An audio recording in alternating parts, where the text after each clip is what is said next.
వచ్చే పార్లమెంట్ ఎన్నికల్లో majority MP సీట్లు గెలుస్తామని చెప్తోంది బీజేపీ. కానీ కమల పార్టీకి బలమైన అభ్యర్థుల కొరత తీవ్రంగా ఉంది. పార్టీలోకి ఎవరైనా వస్తారా, టికెట్ ఇస్తామన్నట్లుగా ఎదురు చూడాల్సి వస్తోంది. బీఆర్ఎస్ నేతలతో మాట్లాడి టికెట్ ఆఫర్ చేస్తున్నారు ఆ పార్టీ ముఖ్య నేతలు. పార్లమెంట్ ఎన్నికల్లో 10కి పైగా స్థానాలు గెలవాలని భావిస్తోంది బీజేపీ. ఇందుకోసం బలమైన అభ్యర్థుల్ని ఎంపిక చేసే పనిలో ఉంది. నల్గొండ, ఖమ్మం, మహబూబాబాద్, వరంగల్, పెద్దపల్లి పార్లమెంటు నియోజకవర్గాల్లో బీజేపీకి అభ్యర్థుల కొరత ఉంది.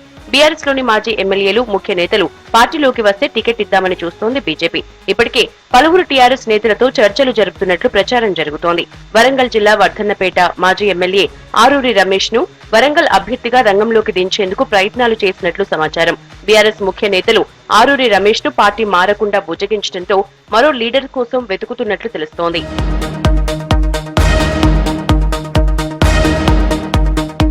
ఖమ్మం, నల్గొండ, మహబూబాబాద్, పెద్దపల్లి పార్లమెంటు నియోజకవర్గాల్లో అభ్యర్థుల కోసం వెతుకుతున్నారు. BJP parliamentary board member MP Laxman, DK Aruna ఆయా జిల్లాల బీఆర్ఎస్ నేతలతో మాట్లాడుతున్నారు. ఆ వివరాల్ని రాష్ట్ర అధ్యక్షుడు కిషన్ రెడ్డి, రాష్ట్ర వ్యవహారాల ఇన్ఛార్జ్ సునీల్ బన్సల్ కి వివరిస్తున్నారు.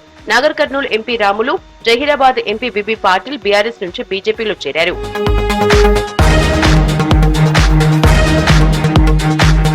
తెలంగాణలో 17 ఎంపీ సీట్లు ఉంటే 9 మంది అభ్యర్థుల్ని ప్రకటించింది బీజేపీ.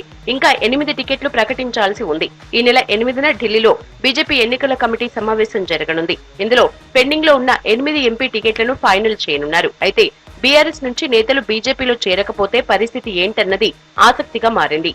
పార్టీని నమ్ముకుని ఎన్నో ఏండ్లుగా పనిచేస్తున్న వారికే టికెట్లు ఇవ్వాలంటున్నారు బీజేపీ స్థానిక నాయకులు.